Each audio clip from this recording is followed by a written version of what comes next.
झालेल्या परमात्म्याने आशीर्वाद दिला सावता महाराजांना आणि त्या ठिकाणावर ज्ञानेश्वर महाराज, नामदेव महाराज आणि भगवंत निघाले कुठे जाण्यासाठी? आता सांगा बरं. बस बस बस. तुम्ही याचा अर्थ कथा श्रवण करताय. लवण स्टेशनला निघाले कुणाला भेटण्यासाठी? कुर्मदासांना. बरोबर आहे. म्हणून भगवंताने आता आणि सावता महाराजही त्यांच्या सोबत निघाले कुर्मदासांच्या भेटीला. ही चारही मंडळी त्या ठिकाणावर निघाली आणि लवण स्टेशनला आलेले आहेत. आल्यानंतर कुर्मदास त्या ठिकाणी अंगातून रक्त वाहतंय, रक्तबंबाळ झालेलं शरीर भगवंत त्या ठिकाणी जातात. आपल्या शेल्यानं भगवंतानं कुर्मदासांचं शरीर स्वच्छ केलं. प्राणकंठासे आलेलं आहे कुर्मदासांच्या. त्यांनी आपला देह भगवंताच्या मांडीवरती समर्पित केला. भगवंताच्या स्वरूपाला प्राप्त झाले आणि आपला देह पंचतत्वाकडनं मिळालेला देह पंचतत्वाला अर्पण केला आणि त्या ठिकाणी कुर्मदास भगवंताच्या स्वरूपामध्ये विलीन झाले. अशा पद्धतीनं त्याही भक्ताचा उद्धार माझ्या भगवंतानं केला. 2 मिनिटं नामस्मरण. त्यानंतर आपण आता डायरेक्ट समाधी प्रसंगाकडे जाणार आहोत. मध्ये भरपूर प्रसंग आहेत पण आता आपल्याकडे वेळ संपला म्हणून 2 मिनिटं नामस्मरण. त्यानंतर आपण समाधी प्रसंगाकडे जात आहोत. राधे कृष्णा कृष्णा कृष्णा कृष्णा राधे राधे. राधे श्याम श्याम श्याम राधे राधे. ओ राधे कृष्णा कृष्णा कृष्णा कृष्णा राधे राधे. राधे श्याम श्याम श्याम राधे राधे. राधे कृष्णा कृष्णा कृष्णा राधे राधे. राधे श्याम श्याम श्याम राधे राधे. राधे कृष्णा कृष्णा कृष्णा राधे राधे. राधे श्याम श्याम श्याम राधे राधे. राधे कृष्ण कृष्ण कृष्ण राधे राधे. राधे राधे श्याम राधे श्याम श्याम श्याम राधे राधे. राधे राधे कृष्ण कृष्ण कृष्ण राधे राधे. राधे श्याम श्याम श्याम राधे राधे. श्याम श्याम राधे राधे. श्याम श्याम राधे राधे. श्री संत सावता महाराज की जय. अशा पद्धतीनं भगवंताला हृदयामध्ये साठवलं. दिव्य शक्ती त्या ठिकाणी सावता महाराजांना प्राप्त झाली. दिव्य शरीर त्यांचं झालं आणि अशा पद्धतीनं त्यानंतर कीर्ती जगामध्ये वाढू लागली. गावामध्ये असणारे कामाजी माळी, ओंकार स्वामी, उच्चवर्णीय समाज असेल यांना मात्र त्यांची कीर्ती सहन झाली नाही आणि म्हणून सावता महाराजांना त्यांचा नामशेष मिटवून टाकायचा, त्यांना संपवायचा असा विचार या सर्व मंडळींनी केला. गावामध्ये बाहेर गावावरून अट्टल असणारे चोर त्यांनी बोलावले आणि एक आघोरी कृत्याला सुरुवात केली. उन्हाळ्याचे दिवस होते. सुंदर असा मळा त्या ठिकाणी सावता महाराजांचा फुललेला होता. वैरणीच्या गंजी त्या ठिकाणी लागलेल्या होत्या. गोठ्यामध्ये बैल होती, गायी होत्या. अगदी सर्व संपन्न असणारे सावता महाराज आणि यांना नामशेष करायचं म्हणून या लोकांनी प्रयोग केला. मळ्यामध्ये संध्याकाळची वेळ आहे. मळ्यात आले. सगळ्या मळ्याची नासधूस केली. केळीच्या बागा उद्ध्वस्त करून टाकल्या सावता महाराजांच्या आणि मग सगळा मळा पेटवून दिला महाराज. असणारी सावता बाबांची विहीर तीही त्या ठिकाणी पूर्ण बुजवून टाकली आणि सगळं उद्ध्वस्त करून शेवटी गोठ्याला सुद्धा आग लागली. त्या आगीमध्ये सावता महाराजांच्या काही गायी होरपळून मरून गेल्या. याचं दुःख मात्र नागुला झालं. सगळा मळा उद्ध्वस्त झाला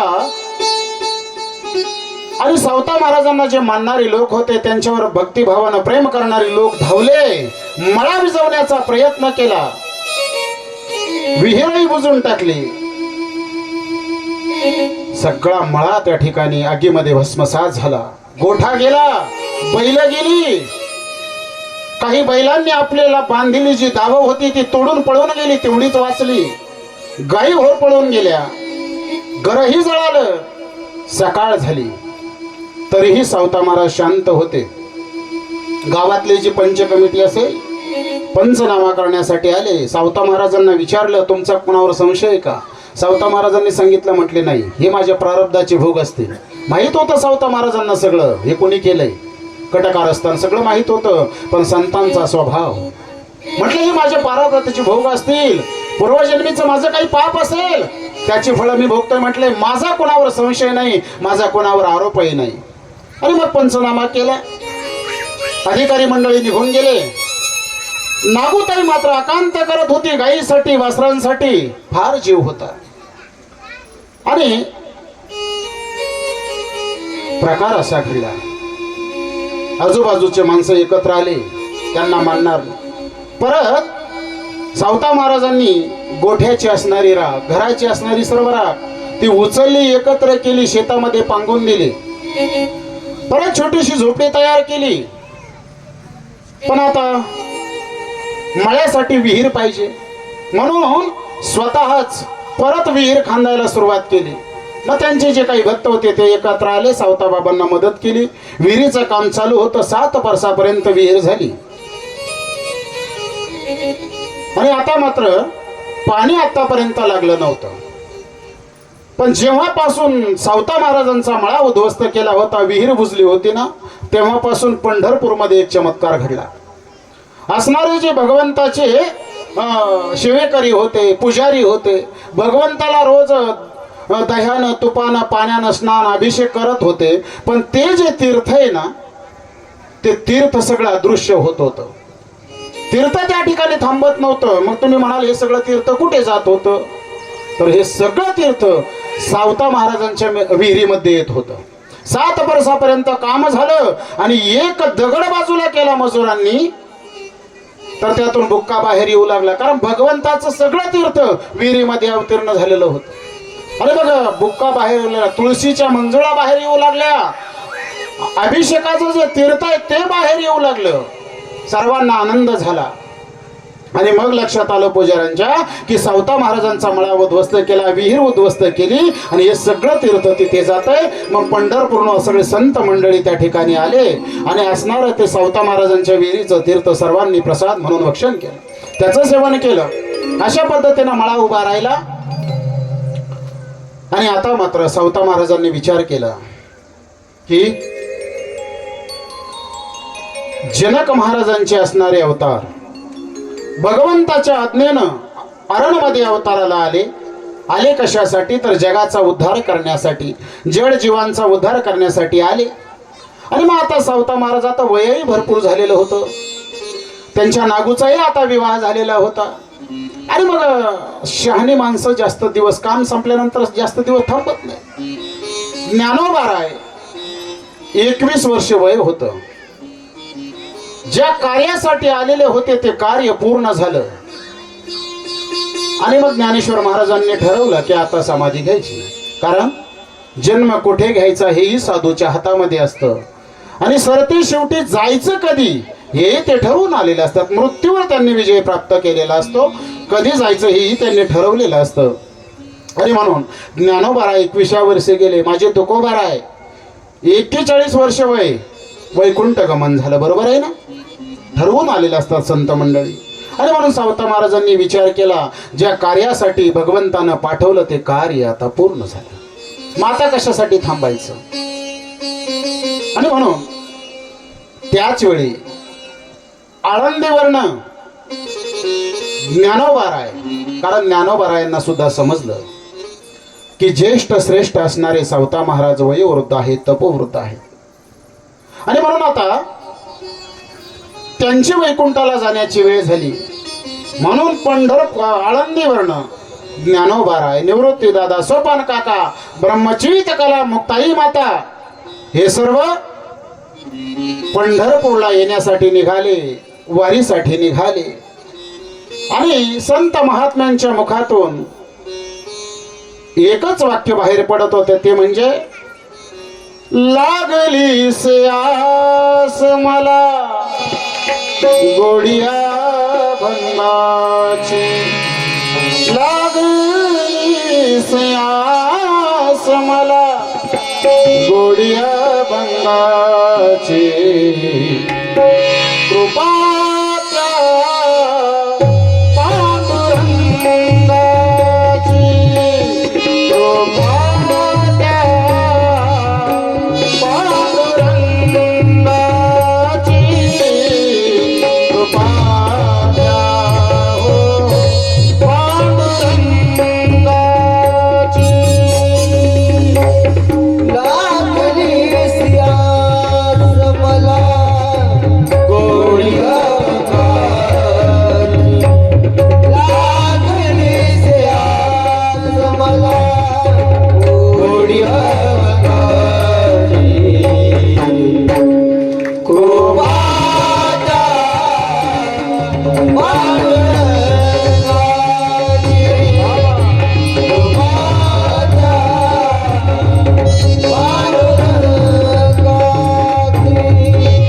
कृपा त्या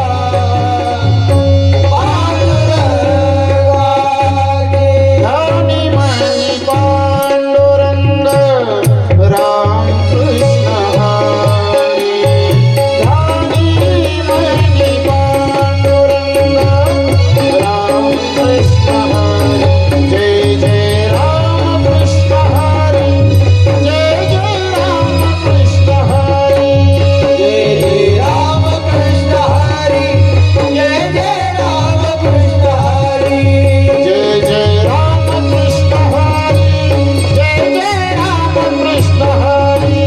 जय राम कृष्ण हरी, जय जय राम कृष्ण हरी. खांद्यावरती पताका घेतलेल्या त्या वारकऱ्यांनी आणि ज्ञानोबारायांसोबत ही सर्व संत मंडळी भगवंताचा गजर करत, भगवंताचा नामस्मरण करत पंढरपूरच्या दिशेनं येऊ लागले. माय बाप जय जय जय राम कृष्ण हरी, जय जय राम कृष्ण हरी, जय जय राम कृष्ण हरी, जय जय राम कृष्ण हरी. राजा पंढरीचा, राजा पंढरीचा, राजा पंढरीचा, राजा पंढरीचा, रखुमादेवी वरू राजा पंढरीचा, रखुमादेवी वरू राजा पंढरीचा, गरिबांचा बली राजा पंढरीचा. चला गरिबांचा वाली राजा पंढरीचा, राजा पंढरीचा, राजा पंढरीचा. पंढरीचा, राजा पंढरीचा. सगळी संत मंडळी पंढरीच्या दिशेने येऊ लागले. माय बाप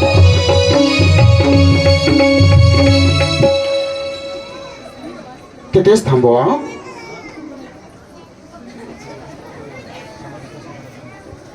आणि म्हणून सावता महाराजांनी विचार केला, बस म्हटले जे कार्य करायचं होतं ते कार्य आता पूर्ण झालं.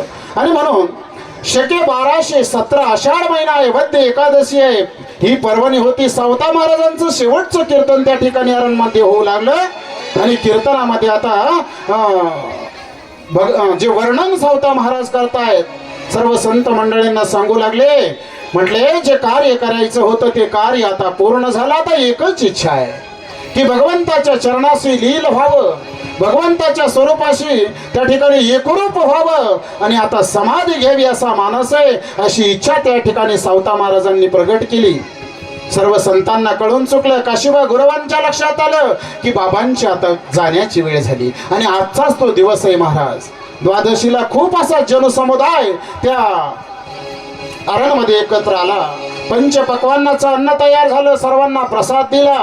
आणि गुप्त रूपाने त्या ठिकाणी भगवंत सुद्धा आलेले होते. कारण भगवंतानं शब्द दिलेला होता, सावतार अरे जेव्हा तू समाधी घेशील ना तेव्हा मी स्वतः तुला समाधी देण्यासाठी येईल. ऋषी मुनी महाराजांच्या प्रसादाने तृप्त झाले.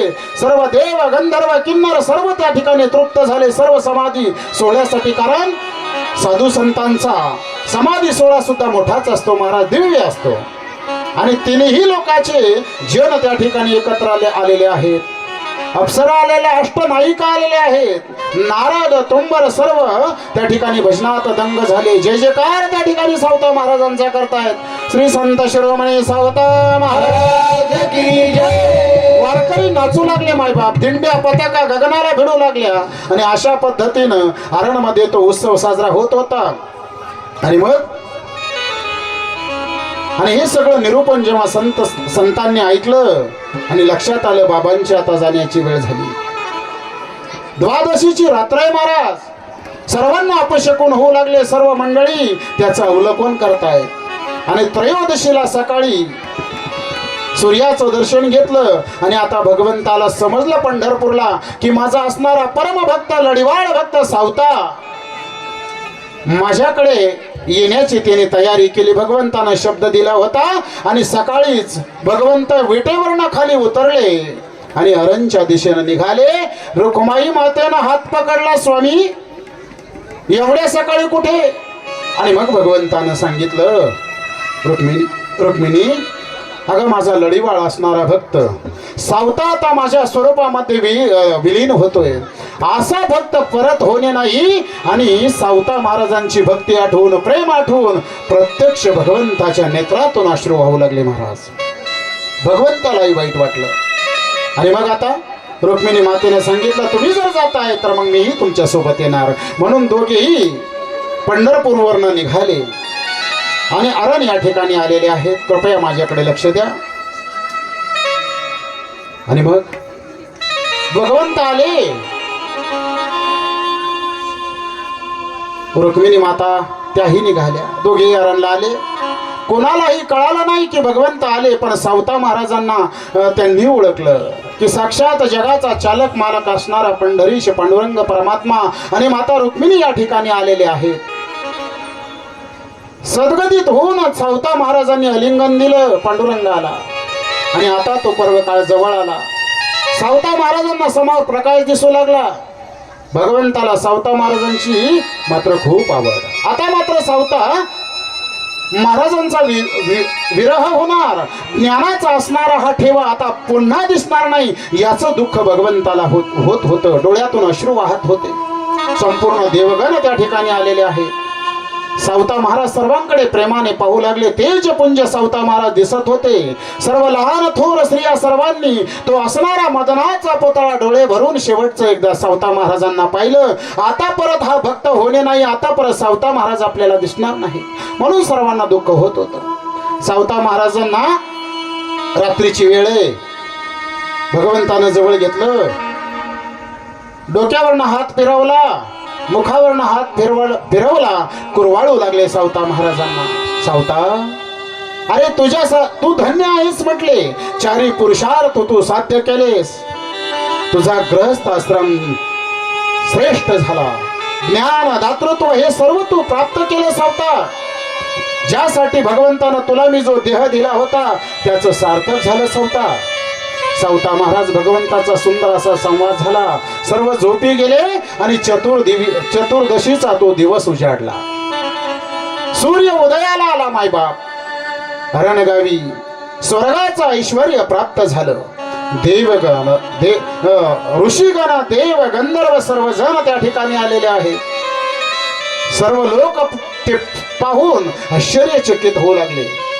सावता महाराजांना शेवटचं पाहून सर्वांची मन शांत झाली. आणि तो पर्वकाळ आता जवळ आला. वाफी नदीचं पाणी दुधासारखं दिसू लागलं. अनेक तीर्थ त्या वाफी नदीमध्ये अवतीर्ण झालेले आहेत. सर्व महाराजांना धन्यता देऊ लागले. हरिनामाचा गजर होऊ लागला.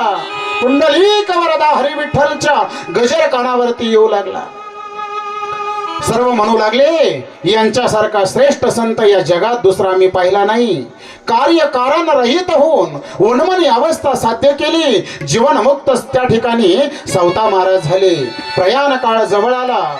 सावता महाराजांना आता मृत्यूचं भय नव्हतं, कारण मृत्यूवरती विजय मिळवला होता. स्वस्वरूपाचं ज्ञान झालेलं होतं. दुःख मात्र एकाच गोष्टीचं वाटत होतं की असणारे हे संत मंडळी यांचा आता जीवनामध्ये वियोग होणार. एका जनार्दनी घडो त्यांचा संग, न व्हावा वियोग जन्मजन्मी. महाराजांनी सर्व संतांची भेट घेतली, सर्वांना प्रणिपात केला. देवाची भेट घेतली, सर्वांचा निरोप घेऊन सर्वांना आता निरोप मागू लागले सावता महाराज. देवाला मात्र वियोग सहन होत नव्हता. शांत आसन लावून देव बसले. सावता महाराज भगवंताला सांगू लागले, भगवंता, मी रंक पापी दीन आहे. तुम्ही मला पावन करून घ्यावं आणि तुम्हीच आता माझा सर्व काळ सांभाळ करावा. मग मात्र जय जयकार होऊ लागला. सर्वांच्या अंतकरण आतुर झालं. सर्वांनी महाराजांच्या देहाकडे पाहू लागले. महाराजांनी आसन घातलं. यथाविध स्नान करून हृदयामध्ये भगवंताचं ध्यान करू लागले. आसनावरती विजय मिळवला. कालच सांगून गेला, अण्णांनी आपल्याला सांगितलं की योग अभ्यासातले असणारे सावता महाराज आसनावरती विजय मिळवला. नव जीवराने देह तापवला सावता महाराजांनी आणि भगवंताविषयी आर्तभाव प्रगट झाला. प्राणायामाने कुंभक साध्य केला. कुंभक म्हणजे आतमध्ये घेतलेला श्वास आतच रोखून ठेवायचा, याला कुंभक म्हणतात. तो त्यांनी साध्य केला. चांगदेव महाराज 1400 वर्ष जगले. याचं कारणच आहे, कारण कुंभक साध्य केलेला होता. आपल्याला जे आयुष्य मिळालं ना मायबाप, हे श्वासावर आहे बरं, दिवसावर वर्षावर नाही. जेवढे भगवंतानं श्वास दिले तेवढे श्वास संपले की आपलं आयुष्य संपलं. मग ह्या थोर विभूतींनी काय केलं, श्वासाला सांभाळलं, श्वासावर नियंत्रण मिळवलं. ध्रुव महाराज जेव्हा जंगलात गेले ना, 2-2 महिने श्वास घेत नव्हते, म्हणून त्यांची श्वास शिल्लक राहत होते, म्हणून आयुष्य वाढत होतं. आणि मग तेच केलं सावता महाराजांनी. कुंभक साध्य केला, वायूचा निरोध केला.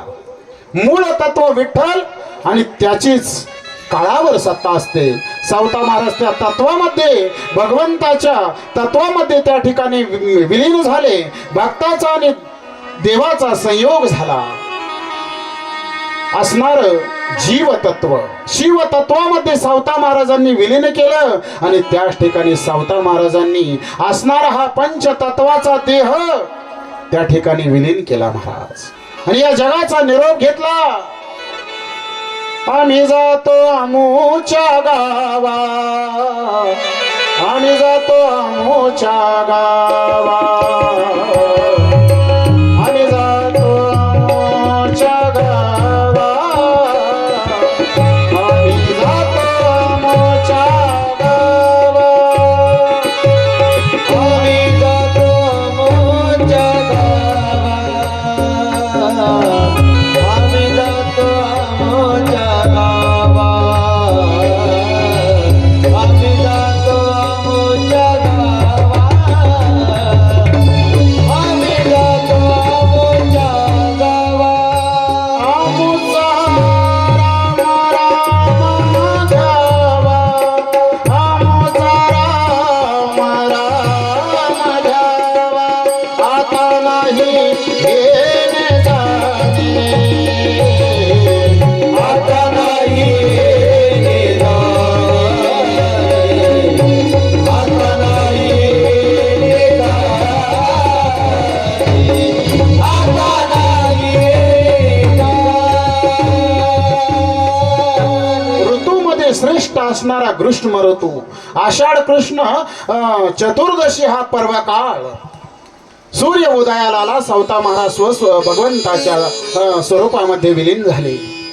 देह ज्याचा होता त्याला अर्पण केला आणि श्रेष्ठ अलौकिक असं प्रयाण सर्वांनी पाहिलं. सर्व धन्य झाले महाराज. आणि मग मिरवणूक निघाली, कारण भगवंतानं शब्द दिला होता, मी स्वतः तुम्हाला समाधी देईल. म्हणून सर्व संत मंडळी एकत्र आले. भगवंत त्यांच्या सोबत आहे, रुक्मिणी माता आहेत. आणि त्या अरणमधनं त्यांचा तो पवित्र पावन असणारा सावता महाराजांचा देह आणि आता मात्र त्या ठिकाणी त्यांची मिरवणूक अरणमधनं निघाली. सर्व त्या ठिकाणी जय जयकार करत होते, भगवंताचं नामस्मरण करत.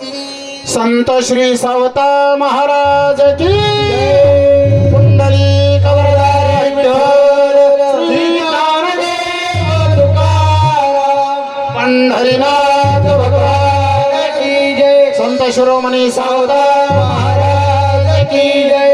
विठ्ठल विठ्ठल पांडुरंग, विठ्ठल विठ्ठल पांडुरंग, हरी विठ्ठल विठ्ठल पांडुरंग, विठ्ठल विठ्ठल पांडुरंग, विठ्ठल विठ्ठल विठ्ठल विठ्ठल विठ्ठल विठ्ठल पांडुरंग, विठ्ठल विठ्ठल विठ्ठल विठ्ठल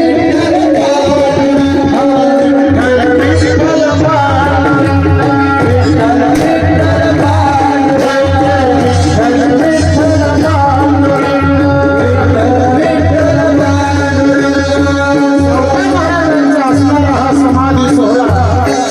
आकाशामध्ये देव गण गंधर्व एकत्र झालेले आहेत. आणि अरण्यामध्ये सावता महाराजांची असणारी ही मिरवणूक, त्यांचा असणारा पवित्र मावळ्या देहाची मिरवणूक अरण्यामध्ये होऊ लागली.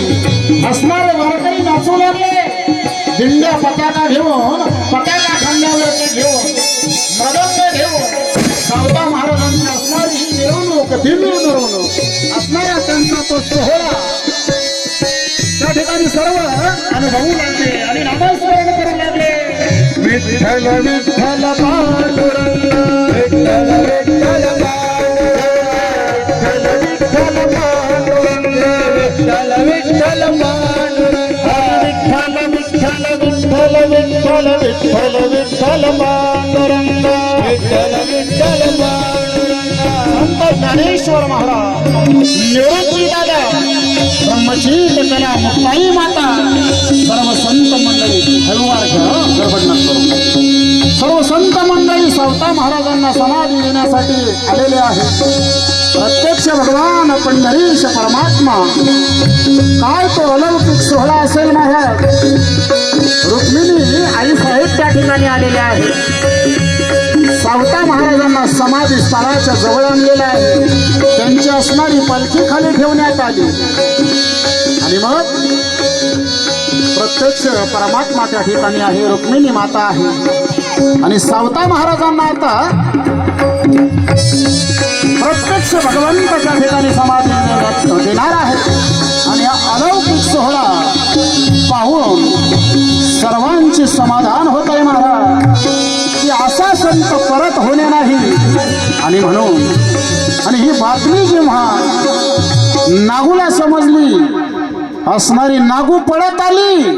बाबांच्या देहावरती तिनं त्या ठिकाणी उडी घेतली आणि मोठमोठ्यानं हंबरडा फोडू लागली. बाबा, मला न सांगताच तुम्ही जाताय. नागूनं मात्र त्या ठिकाणी एकांत केला. असणाऱ्या जनाबाई धरणीवरती अंग टाकत होत्या, महाराजांचा धावा करत होत्या. आणि मग मात्र काशीबागराव समोर आले, सर्वांना शांत केलं, सर्वांची समजूत घातली. आणि मग आता सावता महाराजांना अरण या ठिकाणी चतुर्दशीला, ग्रीष्म ऋतू आहे, आषाढ कृष्ण पक्ष आहे आणि चतुर्दशीचा असणारा पर्व काळ आणि तो दिवस म्हणजे आजचा दिवस. आणि याच दिवशी सावता महाराजांना प्रत्यक्ष भगवंतानं समाधी दिली. हा अपूर्व सोहळा सर्वांनी अगदी त्या ठिकाणी मनमुराद त्या सोहळ्याचं दर्शन घेतलं. सावता महाराजांचं अखेरचं दर्शन सर्वांनी घेतलं आणि त्याच ठिकाणी सावता महाराजांना समाधिस्थ केलं. आजही सावता महाराज जरी देहानं गेलेले असले तरी चैतन्य रूपानं आजही सावता महाराज अरण या ठिकाणी आहेत. आणि म्हणून महाराष्ट्रभरातून आजही दिंड्या वारकरी अरणला जातात. आपणही कधी गेलेला नसाल तर असे असणारे अलौकिक संत, त्यांच्या दर्शनाला आपणही अरण या ठिकाणी जावं. त्यांची संजीवन समाधी आजही त्या ठिकाणी आहे. अनेक भक्त येतात आणि एक विशेष, एक अलौकिक सामर्थ्य सावता महाराजांचं म्हणजे अनेक संतांच्या दिंड्या पंढरपूरला जातात, पण हे एकच अलौकिक संत असे होऊन गेले का चतुर्दशीला प्रत्यक्ष पंढरपूरवरनं भगवंताची पालखी आराने या ठिकाणी येत असते आपल्या भक्ताला भेटण्यासाठी. असे संत परत होणे नाही म्हणून सर्वांनी जय जयकार केला आणि त्याच ठिकाणी समाधीस्थ माझे सावता महाराज झाले. संत शिरोमणी सावता महाराज की जय. पंढरीनाथ भगवान की जय. अशा पद्धतीनं समाधी सोहळा झाला आणि आपली असणारी ही 4 दिवसाची कथा याच ठिकाणी संपन्न होते.